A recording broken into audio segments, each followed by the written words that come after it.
안녕하세요. 오늘도 사연살롱을 찾아주셔서 감사합니다.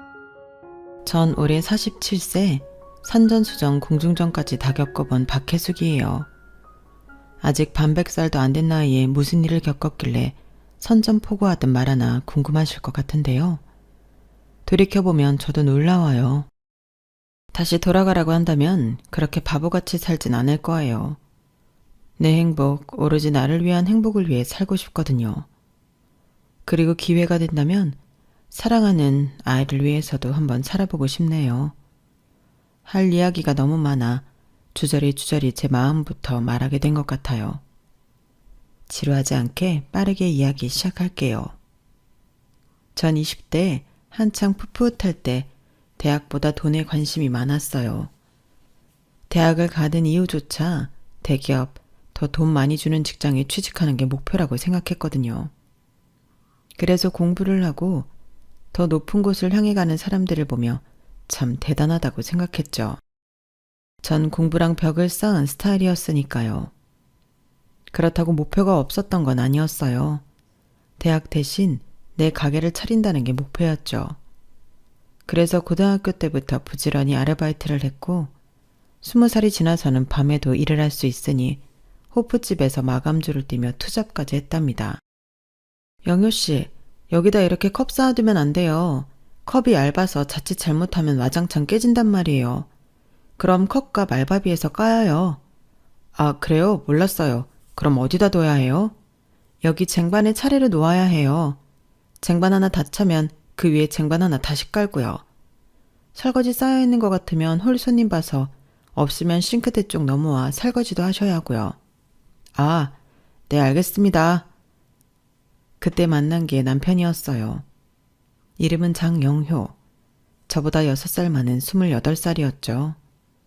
군대도 갔다 오고 집안 형편이 넉넉하지 못해 휴학을 하며 만났던 그 해 대학 졸업반이었어요. 등록금은 장학금 반, 아르바이트한 금액 일부, 할부 일부로 충당하고 있었고요. 그렇게 평범해 보이던 그가 눈에 들어오다니 인생은 참 아이러니해요. 철없는 소리로 들리실 수 있겠지만 그 사람은 일종의 보호 본능 같은 걸 느끼게 만드는 사람이었거든요. 뭐든 열심히 하지만 서툰 모습들이 제 눈에 보였던 거죠. 그러다 보니 더 챙겨주게 되고 저도 모르게 정이 들었더라고요. 그런데 사람의 인연이라는 게 참 웃겨요. 아니면 풋풋한 청춘의 생각이었는지 계속 함께 일할 거라 생각했는데 그렇지 않았거든요. 이게 뭐야? 선물. 이제 가해만 해도 충분히 충당될 것 같아서 그동안 고마웠다고. 6개월 정도 시간이 흘렀을 무렵 그가 아르바이트를 그만둔다고 했어요. 머리를 한 대 띵 맞은 것 같았죠. 아, 그래. 잘 됐네. 공부에 집중할 수 있겠어. 맞아. 이제 공부에 집중할 수 있고, 그리고 뭐? 그게 아르바이트 그만둬도 우리는 계속 만날 수 있는 거지? 저만 정들었다고 생각했었는데 아니었나 봐요. 그렇게 저희는 인연이 되었고 힘들게 일하면서 서로 성격까지 다 알았던 터라 빠르게 결혼까지 결심하게 되었죠. 물론 그런 생각을 한 게 쉬웠던 건 아니었어요. 교수가 되는 게 꿈이라고? 와, 그거 공부 진짜 열심히 해야 하는 거 아니야? 공부도 공부지만 현실은 생각보다 어려워. 교수 되기까지 시간이 걸리니까. 뭐든 성공하려면 시간은 필수 아니야? 그 정도 각오도 없이 뭘 할 수 있겠어. 그래도 그런 꿈이 있다는 게 멋지다. 꿈은 꿈일 뿐이지 내 현실은 그렇지 못하니까. 뭐야, 시간이 오래 걸린다고 시작도 안 하고 포기하는 거야? 시간만 걸리는 게 아니라 돈도 많이 필요하거든. 계속 배워야 하고. 교수 될 때까지 안정적인 직장도 아니니 벌이도 없고 다른 일을 병행하면서 할 수 있는 것도 아니니 꿈은 꿈대로 남겨둬야지. 그런 게 어딨어. 세상의 대부분 사람들은 꿈도 못 꾸고 죽을 때까지 꿈을 찾지도 못하는데. 해. 하고 싶으면 하라고. 말이라도 고맙다. 우리 엄만 교수는 무슨 교수냐고. 교수하기 전에 굶어 죽겠다고. 지원해 주시는 것도 아니면서 죽는 소리부터 하시는데 그래도 우리 혜숙이는 다르네. 내가 뒷바라지 해줄게. 오빠 꿈 이뤄. 나는 장사하는 게 꿈이었으니까 내가 장사 좀 일찍 시작하지 뭐. 뭐? 정말? 혜수가 그땐 진심이었어요. 저는 막연하게 내 가게로 돈을 많이 벌고 싶다는 생각만 있었을 뿐 이렇다 할 또 다른 목표가 있던 건 아니었거든요. 하지만 그 사람 꿈을 들으니 투자할 만한 가치가 있다는 생각이 들더라고요. 너무 돈적인 이야기로 들리실 수 있지만 제 노력과 시간을 사랑하는 사람 미래에 투자한다 생각했어요. 아깝지 않았고 그렇게라도 해줄 수 있으니 다행이라고 그땐 철없이 그렇게 믿었죠. 그렇다고 환영받는 결혼을 했던 것도 아니었어요. 시어머니가 반대하셨거든요. 교수는 아니더라도 대학까지 나와 앞길 창창한 남자, 바짓가랑이 잡고 늘어진다는 표현을 하셨죠. 하지만 그 사람이 완강했어요. 엄마가 못 밀어준 자기 꿈, 제가 이루게 해준다고 했으니 엄만 상관 마시라고요. 제 앞에서 당당하게 말하는 모습을 보며 이 사람은 시어머니와 문제가 생겨도 중심을 잘 잡아줄 사람이라 생각이 들어 듬직해 보였어요. 그 사람의 당찬 모습에 시모는 더 이상 아무 말도 못하셨고 그렇게 결혼 허락을 받고 신혼생활을 시작했습니다. 벌써 나가는 거야?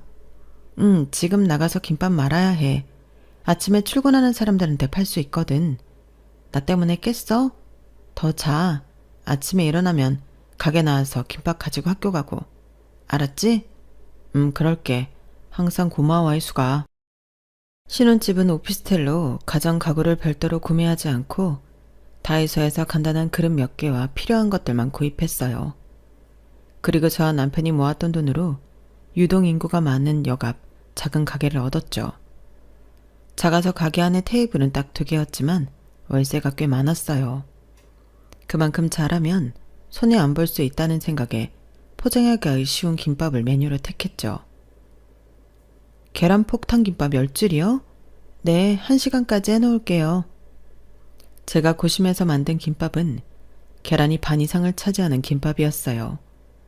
지금에야 흔하게 볼 수 있는 메뉴지만 10여 년 전만 해도 감히 제가 최초라고 말할 수 있을 정도로 집중받기 좋았죠. 덕분에 석 달도 안 돼 가게에 김밥 싸는 사람만 3명 고용할 정도로 장사가 잘 되었어요. 잘 되는 만큼 저는 새벽부터 일어나 저녁 늦게 문 닫을 때까지 계란 지단을 붙이고 야채를 썰며 재료가 떨어지지 않도록 관리해야 했죠. 힘이 들어도 행복하고 즐거웠던 시간이었어요. 노력하는 만큼 장사가 잘 되었고 남편도 대학원을 거쳐 시간 강사나 학회 활동을 하며 커리어를 쌓아갔으니까요. 그렇게 정신없이 흐르는 시간 속에 단 하나 뜻대로 안 되는 게 있다면 바로 아이였어요. 무심한 삼신할매는 저에게 아이를 허락하지 않더라고요. 그렇다고 아예 임신이 안 되었던 것도 아니었네요. 오히려 그게 아니라 더 속상했지만요. 선생님, 이번에도 안 됐나요? 뭐라고 드릴 말씀이 없네요. 안타깝지만 심장박동이 멈춘 상태예요. 이미 3번째라. 그럼 어떻게 해야 해요? 제가 뭘 하면 될까요? 이러다 습관성이 되면. 저희도 그게 걱정인데 아무래도 지금 하시는 일이 몸에 무리를 가하게 한 게 아닌가 싶어요. 안정권에 접어들었다고 생각했는데 그 이상을 넘기질 못하니 일을 그만둘 순 없어요. 다른 방법이 없을까요? 죄송합니다. 지금 상태로는 권하고 싶지 않아요. 몸도 몸이지만 이미 마음도 지치고 계시잖아요. 충분히 회복하신 다음에 마음도 몸도 편해지면 아이도 안정적으로 정착할 수 있을 거예요. 더 이상 의사 선생님의 말이 귀에 들리지 않았어요. 찾아왔던 천사가 무려 3번째였지만 하루 종일 새벽부터 서서 일하고 무거운 것을 옮기는 일들이 많다 보니 못난 엄마 몸에서 견디기 힘들었던 거겠죠. 3번째 유산을 확인하고 집으로 돌아오는 길 남편에게 말하려는데 입이 떨어지지 않았어요. 남편 역시 아이를 간절하게 원하고 있었으니까요. 무슨 일 있었어? 왜 이렇게 표정이 어두워? 그러다 우리 아기 놀라겠다. 오늘도 힘들었지? 이리 와 앉아. 내가 다리 주물러 줄게. 괜찮아. 괜찮긴 뭐가 괜찮아. 얼굴이 피곤한 기색인데. 나 오늘 강의 많이 없었어. 안 힘들어. 이리 와. 어깨도 주물러 줄게. 아니야. 안 그래도 돼. 아이, 이제 없어. 그게 무슨 소리야? 아침에도 있던 아이가. 왜? 설마 뚜야? 남편의 또라는 말에 참았던 눈물이 흐르고 말았죠. 울지 마. 괜찮아. 그렇게 떠날 아이는 건강하지 않은 거래. 그렇게 생각하자. 응? 우리 아이가 아니었던 거라고. 엄마가 못나서 견디지 못하고 떠난 걸 거야. 그런 말이 어딨어. 우리가 얼마나 간절히 원하는데. 내가 미안해. 내가 돈만 제대로 벌어왔어도 당신이 힘들게 일하면서 이런 일 겪지 않아도 되었을 텐데. 그렇게 말하지 마. 당신의 꿈은 이제 내 꿈이기도 해. 우리가 원해서 하는 거잖아. 당신도 열심히 하고 있는 거 나도 알아. 조금만 더 기다려줘. 내가 꼭 교수 돼서 당신 편하게 해줄게. 그날 밤 우린 두 손을 꼭 잡고 서로를 위로했어요. 몸도 마음도 지쳐 있었지만 남편의 꿈이 현실이 되면 이 고생도 끝날 거라는 믿음이었죠. 거기에 천사 같은 아이까지 더해진다면 인생 2막, 남들보다 조금 더 일찍 행복하고 여유있게 살자는 청사진을 꿈꾸며 그렇게 마음을 다잡았어요. 그렇게 믿음으로 버틴 게 15년이 지나가고 있었죠. 다람쥐 쳇바퀴 돌리듯 같은 일상의 반복이었지만 더 나은 미래를 생각했기에 버틸 수 있던 시간이었던 것 같아요. 혜수가! 그러던 어느 날 출근한 지 몇 시간 지나지 않아 남편이 가게로 뛰어들어오며 제 이름을 불렀을 때 김밥 싸던 손을 멈추고 말았죠. 심상치 않은 목소리였거든요. 한 번도 듣지 못하는 떨리는 그 목소리, 흥분한 그 목소리에 저도 모르게 기대감부터 들었네요. 오늘 강의 있다고 했잖아. 왜 벌써 왔어? 무슨 일이라도 생긴 거야? 됐다고. 드디어 정교수 임용 확정이야. 손에 들고 있던 계란말이가 바닥에 떨어지는 것도 모르고 멍하니 서 있었어요. 뭔가 꿈을 꾸는 것 같았거든요. 점심시간 전이라 정신없고 바빴는데 저만 시간이 멈춘 것 같았죠. 정말 꿈이 아닐까 싶어 눈을 깜빡이고 있었을 뿐이에요. 혜수가! 이거 꿈 아니지? 꿈 아니야, 진짜야. 자, 봐봐. 오늘 아침에 정식 통보 받았어. 여기 보라고, 여기에 적혀있잖아. 남편이 흔들어 보이는 공문서를 보는 순간 눈물이 핑 돌았어요. 무려 15년이었어요. 25세 결혼해 지금까지 제 모든 청춘을 바쳐 아이도 포기하고 남편 뒷바라지를 위해 달렸던 시간들이 주마등처럼 스쳐 지나갔죠.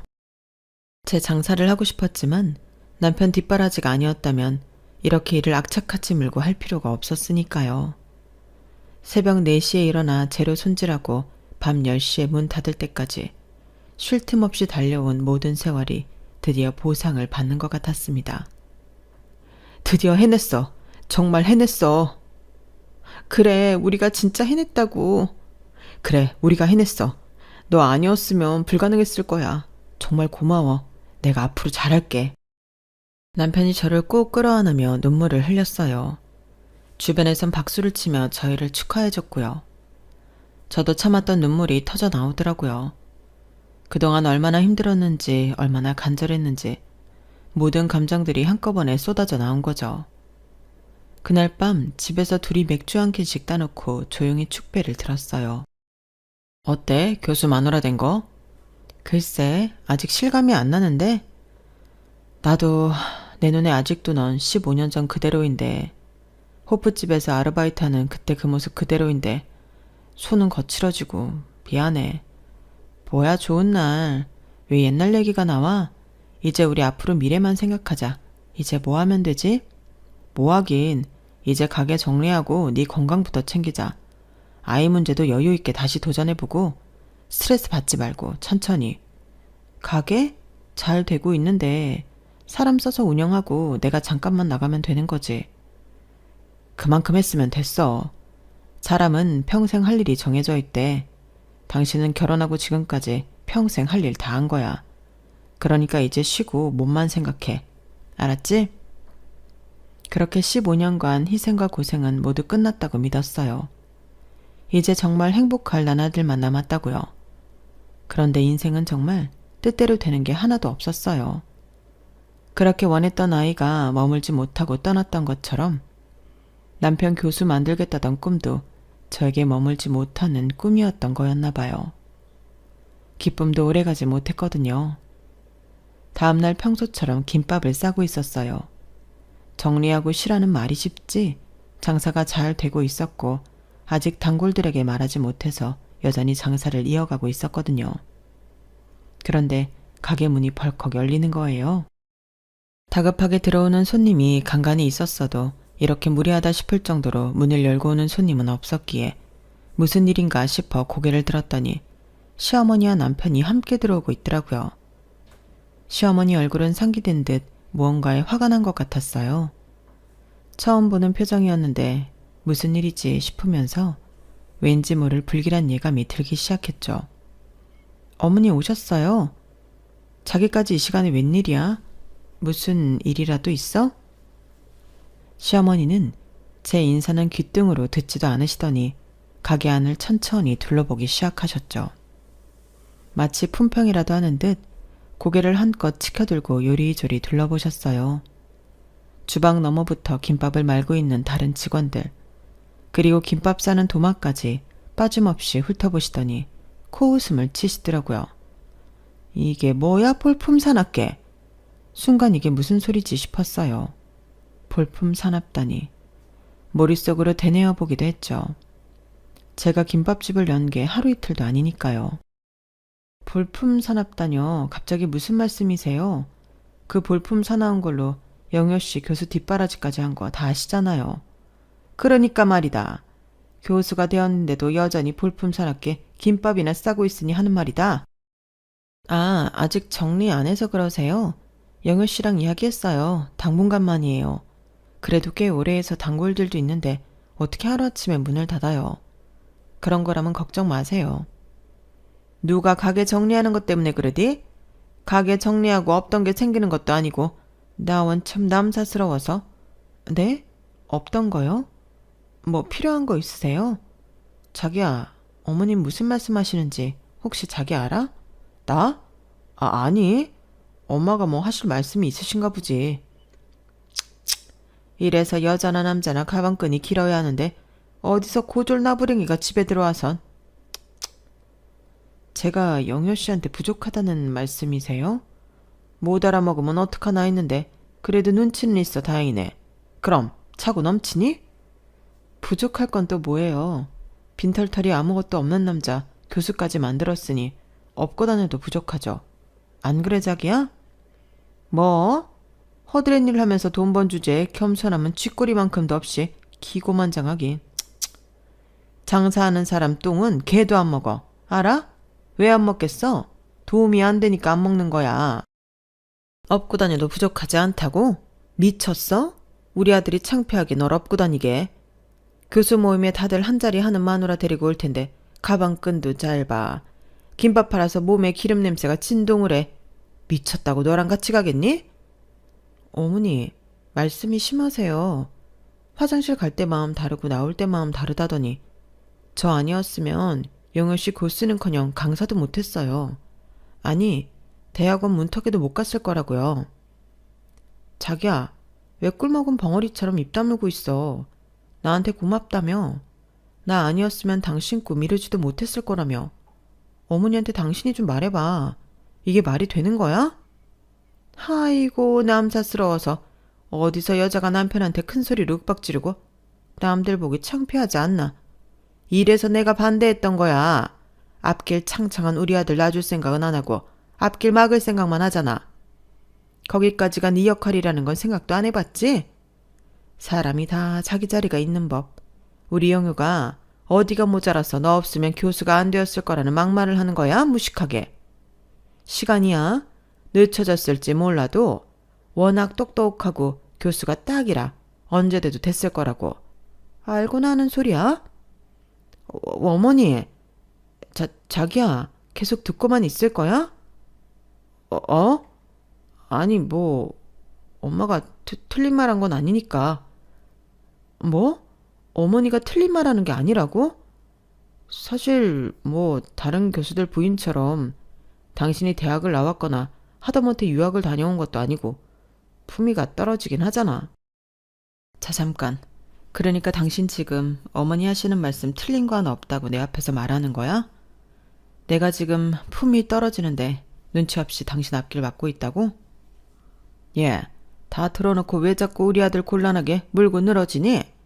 사람은 격에 맞게 놀아야 하는 법이야. 노는 물이 다르잖니? 뱁새가 황새 쫓아가려면 가랑이 찢어지는 거야.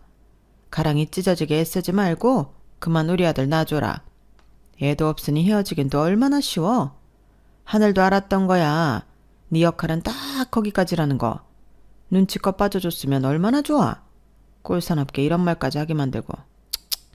이래서 애당초 내가 더 반대했어야 하는 건데 괜히 머저리처럼 들러붙는 거 아닌지 몰라. 그 순간 지난 15년의 세상이 하루아침에 무너지는 걸 느꼈어요. 그동안 믿었던 꿈, 함께했던 시간이 모두 새하얀 거짓말이 되어 눈처럼 녹아버리는 것 같았죠. 나가. 뭐? 그 주둥아리로 썩은 내 나게 떠들지 말고 그만 나가라고. 당신 지금 우리 엄마한테 말하는 거야? 말이 지나치잖아. 너도 그 입 다물어. 단무지 국물 뒤집어 쓰기 싫으면. 뭐? 아들, 그만 가자. 말하는 거 보니까 꼴에 자존심은 있어서 물고 늘어지지 않겠네. 그 소리에 단무지 통을 손에 집어들었어요. 쏟아버릴 기세였죠. 그런데 제 움직임을 눈치챘는지 시어머니가 남편 손을 잡고 빠르게 가게 문을 빠져나가더라고요. 재수가 없으려니까. 고시래. 그 모습을 모두 다 지켜봤던 직원 하나가 재빠르게 시어머니랑 남편을 뒤쫓아 나가 소금 한 바가지를 뿌리더라고요. 그 모습을 지켜만 볼 뿐 다리에 힘이 풀려 그 자리에 주저앉고 말았어요. 사장님, 괜찮아요? 여기 물 한 잔 시원하게 들이켜요. 사장님이 뭐가 아쉬워서 저런 버러지만도 못한 연놈들한테 그런 소리를 들어요. 똥차 가면 벤츠 온다는데 똥차만도 못하고만. 직원들은 저를 위로한답시고 이런저런 말들을 하고 있었지만 제 귀엔 하나도 들리지 않았어요. 온몸이 사시나무 떨듯 떨리기 시작했거든요. 하지만 이상하게 눈물은 나오지 않았죠. 대신 머릿속은 차갑게 하나 둘 정리되기 시작했어요. 직원들에게 가게 마무리까지 부탁한다는 말을 남기고 가게를 나와 변호사 사무실로 향했죠. 이혼하고 싶어요. 더 이상 같은 공간에 있을 수 없다고 생각한 전 빠르게 이혼 절차를 밟기 시작했어요. 집, 가게 모두 제 명이었고 남편은 이제 막 교수를 임명받아 실질적으로 살림에 보탬이 된 게 단 1%도 없었어요. 재산 분할할 것도 없었고 오히려 위자료를 요구하면 받을 수 있는 위치였죠. 이혼 사연은 남편에게 있었으니까요. 하지만 그렇게 한다면 저에게 주는 단 한 푼이 아깝다고 합의 이혼이 어려울지 모른다고 변호사가 조언해줬어요. 그래서 살짝 고민도 했죠. 더러운 돈 받는 게 복수일까? 어떻게든 악착같이 성공하는 게 복수일까? 저에게 몇 날 며칠을 묻고 답하며 후회 없는 선택을 하려고 고민했던 것 같아요. 의외로 답은 간단했어요. 돈을 받는 이상 저는 그들의 그늘 아래서 벗어나기 어렵다는 생각이 들었거든요. 내 인생에서 두 모자를 도려내고 제 삶이 빛날 수 있도록 집중하는 게 제대로 된 복수라고 생각했어요. 인생 더 길게 가봐야 하는 법. 제가 그놈보다 더 높은 곳에 선다면 그땐 지금과 다른 상황이 올 거라고 믿고 싶었던 것 같아요. 그게 그 순간 저를 깊은 구렁텅이에서 빼내줄 유일한 동아줄 같은 희망이었으니까요. 생각했던 것처럼 이혼은 쉽게 성사됐어요. 허무하더라고요. 서로 얽매이고 싶지 않은 관계, 그게 제 15년 결혼 생활의 결말이었죠. 하지만 전 그때부터가 진짜 시작이라고 생각했어요. 모든 게 무너진 후라 다시 일어서야 했으니까요. 사장님, 정말 괜찮으시겠어요? 들어가 좀 쉬세요. 요즘 너무 무리하시는 것 같은데. 직원이 걱정스러운 표정으로 물었죠. 거의 가게에서 살다시피 했거든요. 원래도 집에 들어가는 건 6시간 정도였지만 이젠 그마저도 집에 들어가지 않고 거의 가게에서 일을 하고 있었으니까요. 괜찮아요. 할 일이 많아서 그래요. 머릿속에 생각해두었던 걸 하나씩 끄집어내 실행하려면 저에겐 24시간도 모자라다고 생각했어요. 하지만 사실 몸은 괜찮지 않았죠. 20대 한창 시절부터 무리해서 달려온 터라 하나 둘 몸이 힘들어한다는 걸 느끼고 있었거든요. 하지만 멈출 수가 없었어요. 남 좋으라고 살았던 15년의 시간, 이제 온전히 저를 위해 살아야 하는 시간인데 여기서 멈추면 억울하잖아요. 이혼하고 처음 한 일은 김밥집을 완전히 뜯어 고치는 거였어요. 가게 문을 열고 한 번도 리모델링 할 생각을 못 했었거든요. 사실 할 필요가 없었죠. 장사는 충분히 잘 되고 있었으니까요. 하지만 새로운 도약을 위해 카페 같은 분위기로 바꿀 필요가 있다고 생각했죠. 사장님, 인테리어 업체에서 연락 왔어요. 내일 오전에 최종 점검 나온대요. 네, 알겠어요. 그리고 브랜드 로고 디자인, 직원들 투표는 끝났어요? 네, 사장님이 말씀하신 대로 투표해서 업체 측에 보냈어요. 오후에 최종 시안 가지고 오신댔으니까 보고 결정하시면 될 것 같아요. 단 하나로 시작했던 작은 김밥집, 이제 확장할 때가 된 것 같았어요. 건강한 김밥을 생각해 만들었던 만큼 시대가 변하면서 고객층의 선호도가 바뀌고 김밥도 다양한 변화를 시도하는 방향으로 흘러갔거든요. 그에 따라 선두주자로 나섰던 만큼 체인점을 내자는 제의가 몇 번 왔었어요. 하지만 고사했죠. 그렇게 되면 돈은 많이 벌 수 있을지 몰라도 남편 뒷바라지를 하거나 우리 가정, 공중에 흩어져 버릴 줄 모르고 지키고 싶었던 우리 가정에 대해 소홀히 진다는 생각이 안 했거든요. 하지만 이제 그럴 필요가 없으니 제 스스로 브랜드를 만들어갈 계획이었어요. 그렇게 미뤘던 목표를 향해 하나씩 실천해 가다 보니 성과는 생각보다 빠르게 왔죠. 6개월 만에 첫 가맹점을 오픈하게 되었거든요. 사장님 축하드려요. 첫 가맹점이에요. 소감이 어때요? 고마워요. 나 믿고 가게 열고 싶다고 말해줘서. 현정 씨 아니었으면 첫 가맹점 아직 시작도 못했을 거예요. 저도 고마워요. 저 믿고 지원해 주셔서요. 장사 잘 되는 거 그동안 직원으로 일했으니 누구보다 잘 알죠. 목돈 없어서 지나칠 뻔했는데 사장님이 은행 이자보다 싸게 지원해 주신다니 저야 마다할 이유 없잖아요. 우리 열심히 잘해봐요.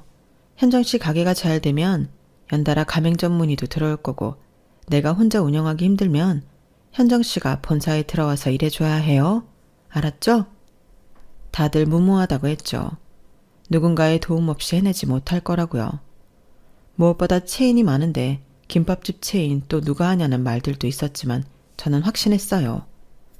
15년 동안 새벽부터 밤까지 김밥만 말아온 제가 다양한 사람들을 만나며 저희 김밥만의 특별함을 알았으니까요.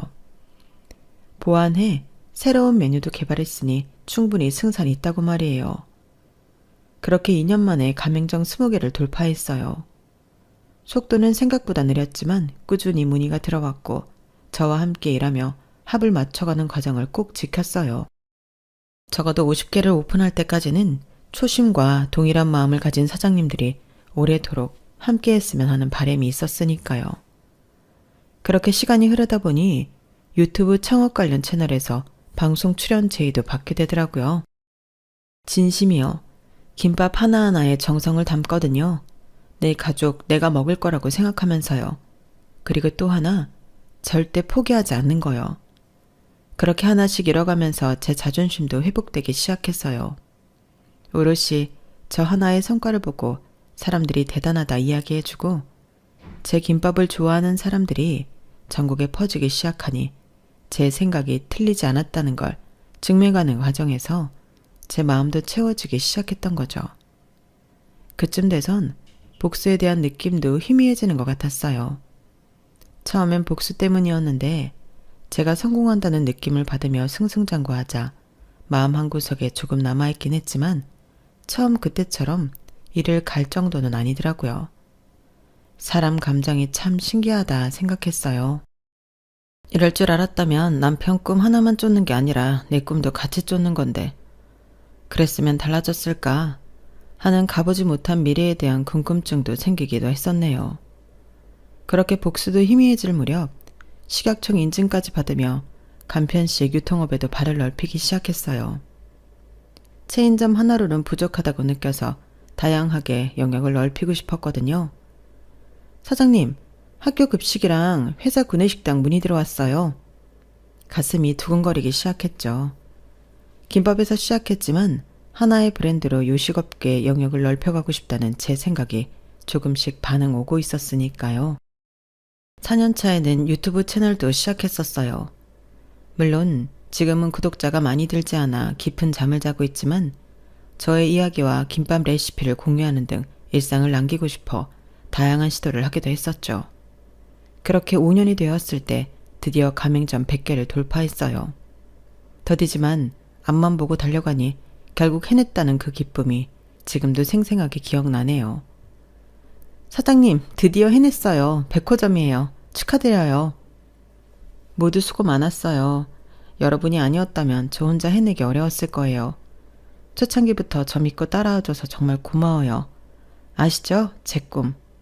아니, 우리 꿈은 여기가 끝이 아니라는 거. 앞으로도 잘 부탁드려요. 직원들과 함께 샴페인을 터뜨리며 축하 파티를 열었어요. 나를 믿고 따라와주고 자신들의 일처럼 기뻐해주는 직원들. 이제는 이 직원들이 제 가족이었죠. 그렇게 시간이 지나 7년 차가 되었을 때 학교 식당 운영권으로 현장에 방문할 일이 있었어요. 사실 대학 식당 진출은 조금 다른 계기로 시작되었죠. 기존 가맹점주 중 한 분이 대학 근처에서 장사를 하시다가 제안 주신 거였어요. 사장님, 우리 학교 식당 한번 도전해 보시면 어떨까요? 학생들이 저희 김밥을 너무 좋아해서요. 특히 계란폭탄 김밥은 매일 매진이에요. 처음엔 망설였죠. 대학 식당은 일반 가맹점과는 완연히 다른 영역이었거든요. 입찰 과정도 복잡하고 경쟁 업체들도 만만치 않을 거라는 생각이 들었어요.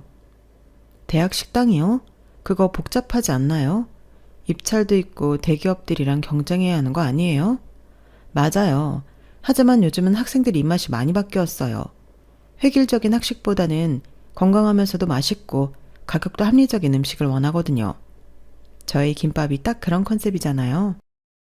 생각해보니 맞는 말이었어요.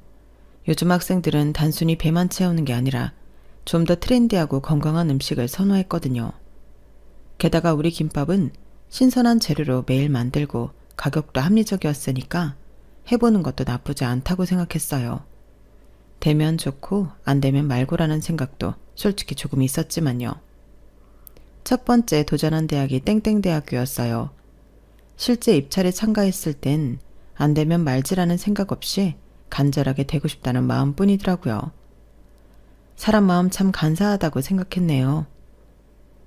땡땡대 입점 경쟁업체 리스트 나왔어요, 사장님. 이거 한번 보세요. 직원이 건넨 서류를 보니 정말 쟁쟁한 업체들이었어요. 유명 프랜차이즈부터 대기업 계열사까지 제가 아는 브랜드들이 대부분 들어있더라고요. 야, 이거 우리가 경쟁력이 있을까요? 이런 큰 업체들이랑 결혼다고 생각하니까 좀 무섭네요. 있어요, 사장님. 대기업들은 매뉴얼대로만 하지만 우리는 현장 맞춤형이잖아요. 학생들 의견 들어서 바로바로 방영할 수 있고 메뉴도 유연하게 바꿀 수 있어요. 맞아요. 그리고 무엇보다 우리는 정말 정성스럽게 만들거든요. 엄마가 직접 해준다는 마음으로 다가간다면 분명 차별성이 확보될 거예요. 입찰 준비하면서 정말 밤낮 없이 일했어요. 사업 계획서부터 시작해서 메뉴 구성, 가격 책정, 위생관리 방안까지 하나하나 꼼꼼히 준비했죠. 학생들을 위한 특별 메뉴도 개발했어요. 야식용 미니 김밥이랑 아침 식사 대용 든든한 김밥까지요. 사장님, 프레젠테이션 자료 최종 검토 끝냈어요. 내일이 디데이네요. 네, 정말 떨려요. 하지만 우리가 할 수 있는 건 다 했으니까 결과는 운에 맡기죠. 입찰 발표 날 정말 심장이 터질 것 같았어요. 사장님, 됐어요. 1위예요. 학생 선호도 조사에서 압도적 1위. 정말요? 정말이에요? 직원들과 함께 소리를 지르며 기뻐했어요. 그 순간 정말 모든 고생이 보상받는 느낌이었거든요. 첫 번째 대학 식당 오픈하고 나서 반응이 폭발적이었어요. 점심시간마다 줄을 서서 기다릴 정도였죠. 와, 이 김밥 진짜 맛있다. 어디서 만든 거야? 땡푸드에서 만든 거래. 체인점도 많던데? 진짜? 나도 집 근처에서 찾아봐야겠다. 학생들 입소문을 타면서 오히려 일반 가맹점 매출까지 올라갔어요. 정말 뜻밖의 효과였죠. 그렇게 첫 번째 성공 이후로 연락이 계속 들어왔어요. 두 번째, 세 번째. 지금은 무려 5곳을 운영하고 있고요. 그리고 여전히 문의 전화가 끊이지 않았죠. 사장님, 또 대학에서 연락이 왔어요. 이번엔 땡땡대학교 가요. 거기 학생 수가 2만 명 넘는다고 하던데요? 땡땡대요? 거긴 정말 규모가 크네요. 거기 들어가면 진짜 대박일 것 같은데요?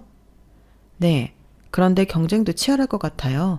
이미 입점해 있는 업체들도 많고. 괜찮아요. 우리만의 강점이 분명히 있으니까 자신 있게 도전해봐요. 그리고 계속 문의 오니까 꼭 그것이 아니더라도 계속 늘려갈 수 있을 거예요. 너무 걱정 마요. 그래서 그날도 현장 미팅을 위해 땡땡대학교에 방문한 거였어요. 이제는 정말 회사 대표다운 모습을 갖춰야겠다 싶어서 고급 정장에 구두까지 말끔하게 차려입었죠.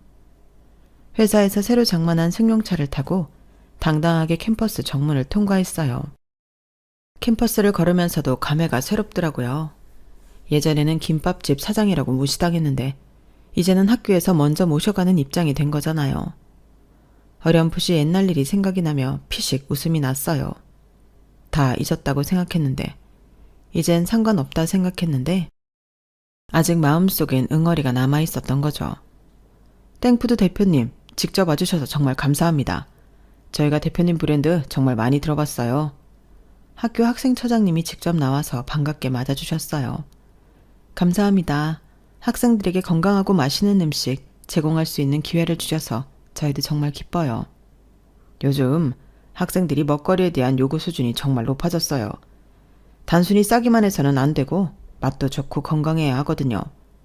대표님 브랜드가 딱 그런 컨셉이라서 기대가 큽니다. 회의실에서 진행된 미팅도 정말 순조로웠어요. 메뉴 구성부터 가격, 운영 방안까지 하나하나 설명드렸는데 반응이 너무 좋았거든요.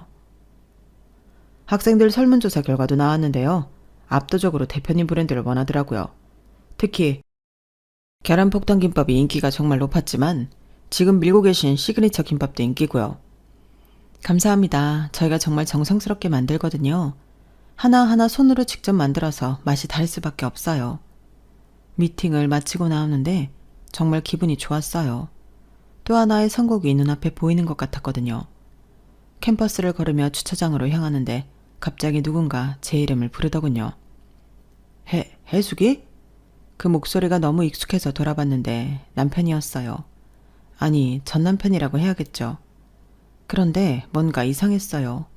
옷차림부터가 완전히 달랐거든요.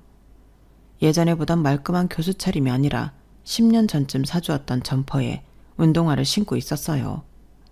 그리고 손에는 서류가 가득 든 박스를 들고 있었고요.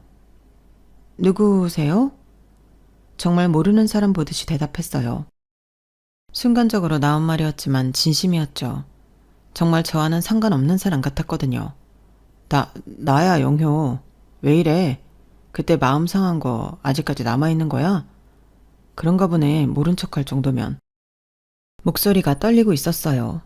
예전에 당당했던 모습은 온데간데 없고 뭔가 초라해 보이기까지 하더라고요. 그때 아까 미팅했던 학생 처장님이 뒤따라 나오셨어요. 대표님, 아직 안 가셨어요? 다행이네요. 안 그래도 와서 없으면 다시 전화해야 하나 했거든요. 그러시더니 남편을 보며 말씀하셨어요. 장 교수님, 아직 캠퍼스에 계셨네요. 서류 정리는 다 끝나셨어요? 교수님이라고 하긴 했지만 목소리 톤이 예전과는 완전히 달랐어요. 존댓말은 하지만 어딘가 차가운 느낌이었거든요. 혹시 아는 사이세요? 학생 처장님이 저와 남편을 번갈아 보며 물어보셨어요. 아니요. 단호하게 대답했어요. 정말 모르는 사람이었으니까요. 아니, 모르는 사람이 되고 싶었거든요. 그럼 회의실로 다시 가시죠. 계약서 세부 조항 몇 가지 더 검토할 게 있어서요. 추가 미팅을 마치고 나오니 해가 이미 기울어져 있었어요. 주차장으로 향하는데 전 남편이 아까 헤어졌던 자리에서 저를 기다리고 있더라고요. 서류 박스는 바닥에 내려놓고 담배를 피우고 있었죠. 예전에는 담배를 안 피웠었는데 말이에요. 혜수가, 잠깐만 이야기할 수 있을까? 무슨 이야기요? 차 열쇠를 꺼내면서 차갑게 대답했어요. 너 정말 대단해졌구나. 나는 이 모양이고. 그제서야 남편의 상황을 대략 짐작할 수 있었어요. 서류 박스, 학교 관계자의 차가운 태도, 초라한 차림. 뭔가 일이 틀어진 게 분명했죠. 나 교수직 잃었어. 완전히 끝났어. 그래요? 별로 놀랍지 않았어요. 오히려 그럴 줄 알았다 싶었거든요. 학생들 민원이 계속 들어왔어. 수업 태도가 너무 고압적이라고. 그리고 차에 타려고 문을 열었는데도 전 남편은 계속 저에게 말을 하고 있었죠. 마치 하소연이라도 하고 싶어하는 것처럼 보일 정도였어요. 자신의 처지를 불쌍하게 봐달라고 투정하는 어린 아이처럼요. 그런데 당신도 알잖아. 내가 그런 면이 좀 있어 보이긴 하지만 사실 알고 보면 아니라는 거.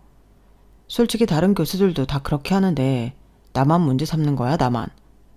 그러더니 자신의 잘못을 인정하긴커녕 상관도 없는 저를 붙잡고 여전히 변명을 하고 있었죠. 그 모습이 한심하기 그지 없었고요. 그리고 논문 대필 의혹도 나왔어. 결국 징계위원회에서 파면 결정이 나와서 이제 다 백수야. 허위가 없었죠.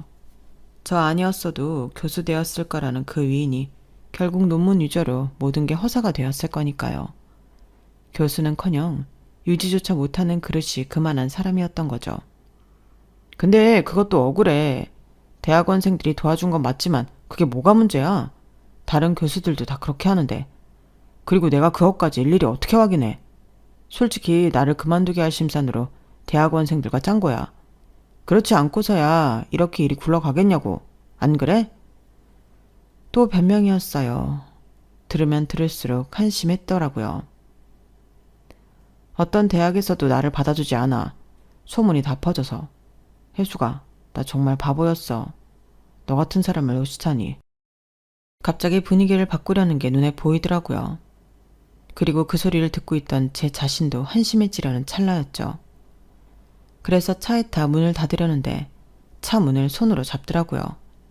지금 뭐 하시는 거예요? 나 아직도 널 사랑해. 진짜야. 그때 내가 정말 미쳤었어. 엄마 말에 휘둘리고 주변 눈치만 보고. 그때 내가 왜 그랬나 100번도 넘게 생각했어. 그런데 이렇게 널 다시 만나다니. 이건 하늘이 주신 기회야. 안 그래?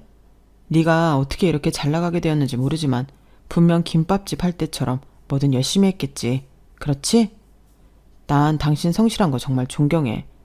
나 정말 당신과 헤어지고 매일 후회했어. 이건 운명이야.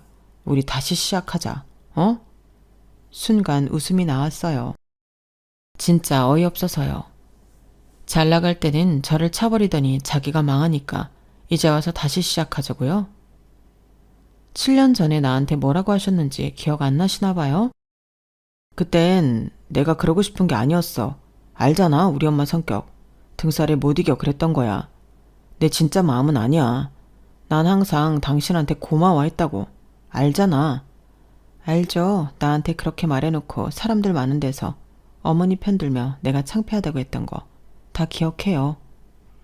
그때는 내가 진짜 정신이 좀 나갔었어. 지금 생각해보니 당신이 얼마나 소중한 사람인지 뼈저리게 느낀다고. 그런데 왜 자꾸 아까부터 존댓말이야, 남처럼. 우리가 1, 2년 함께 산 것도 아니고. 헤어진 시간보다 함께한 시간이 더 많은데 왜 그래, 새삼. 저와 상관없는 사람한테 말 편하게 놓을 정도로 예의 없는 사람 아니라서 그래요. 하실 말씀 다 하셨으면 전 이만 가볼게요. 차문에서 그 손 치워주시죠. 왜 그래, 서운하게. 알았어. 나한테 많이 실망한 거 알아. 차근차근 내가 다 갚으며 살게. 진짜 개소리 그만해라. 좋게 말할 때 좀 꺼져주면 서로 보기 좋잖아. 꼭 네 수준으로 말해야 그만할래? 혜수가. 격에 맞게 놀자며. 나 잘 나가는 사업가야. 그런데 교수도 아니고 백수? 내가 머리에 총 맞았냐? 자선 사업하면 고맙다는 소리 들으면서 은혜 갚으려는 사람들이 줄을 서.